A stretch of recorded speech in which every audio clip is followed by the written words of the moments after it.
each other. So thank you, Pastor Judith. You're famous. Everybody says Pastor Judith, Pastor Judith. So thank you for giving us this opportunity. You've inherited here quite a legacy from your dad, who has done a remarkable work in establishing this church. What's that been like for you, wearing that mantle? It's been humbling. It is a mantle I wear with honor.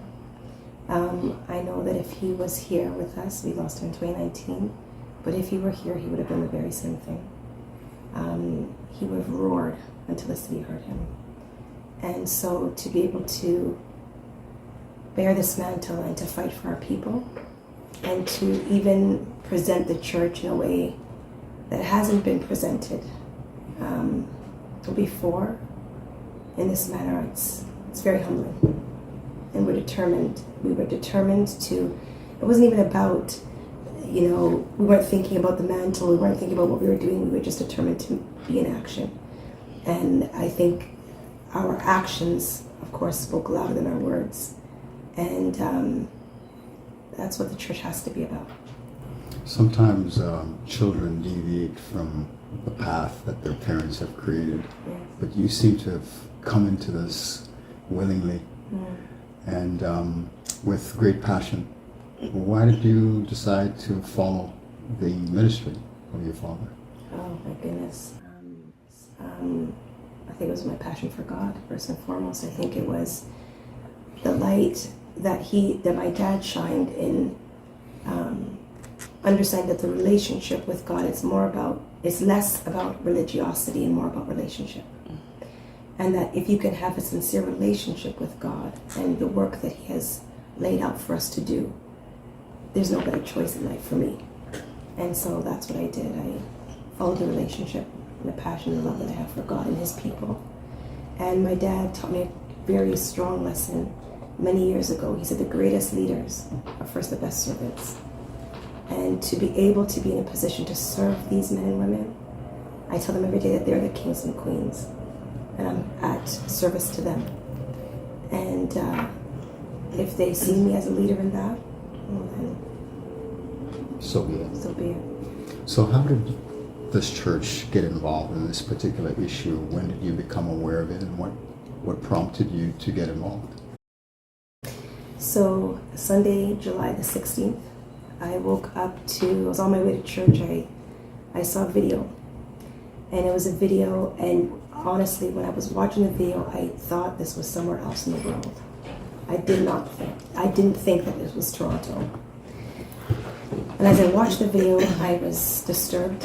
I was disheartened that Black people were anywhere on the streets like this, living on the streets, having to be covering, with shelter and tents. And I could tell that this wasn't they weren't on the streets willingly, right? So there's a homeless population that wants to be on the streets, and this wasn't that.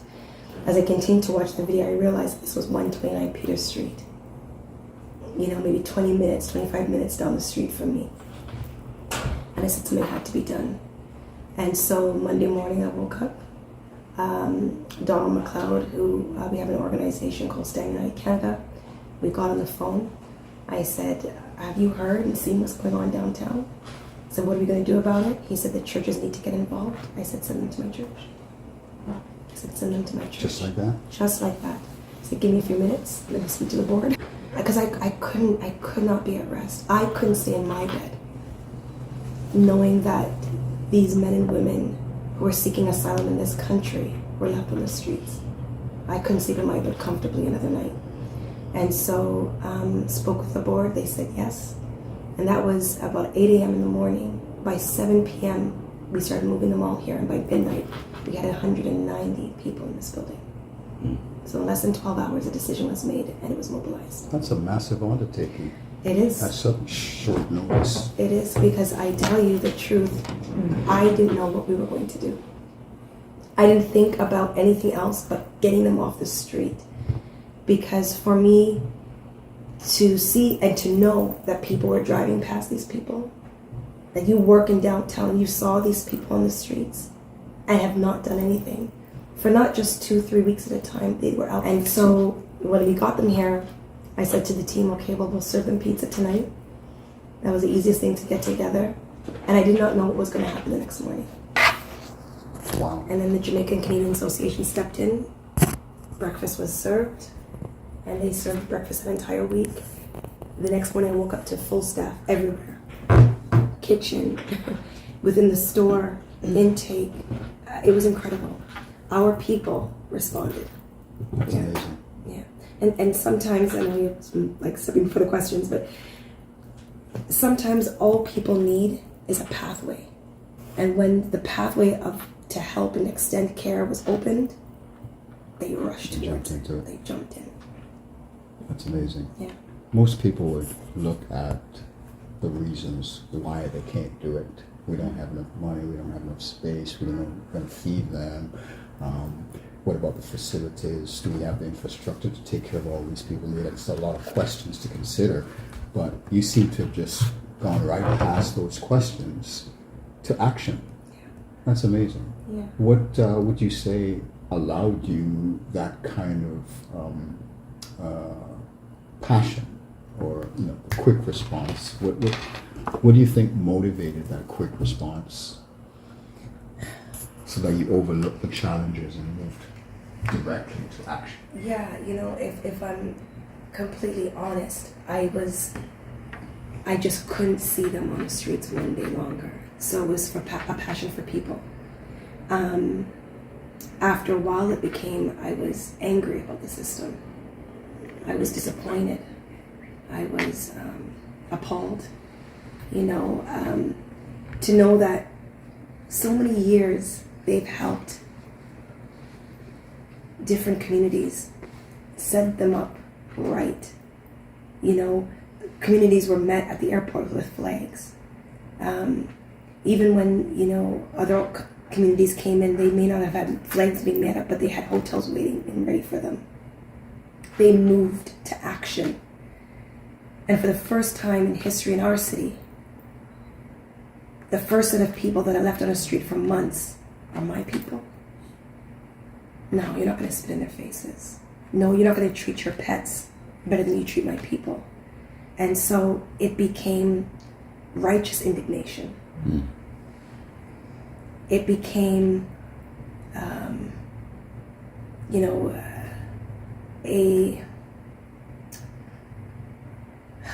a frustration to the governments at play, municipal, federal, provincial.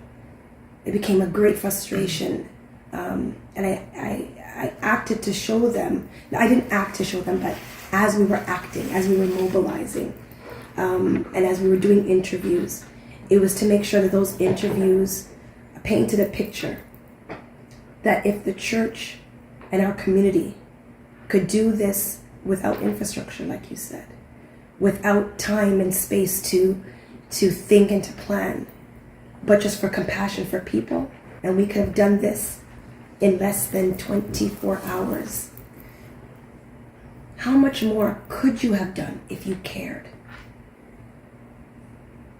To know that we put you, those individuals, we put you in office. You didn't put yourself in office. We put you in office. I recognize that the government doesn't shame easy. But there was a determination to ensure that after this is said and done, they will no longer look at our community as weak. They will no longer look at the church as insignificant, but that they would recognize our power, they would hear our voice, and they would see our determination.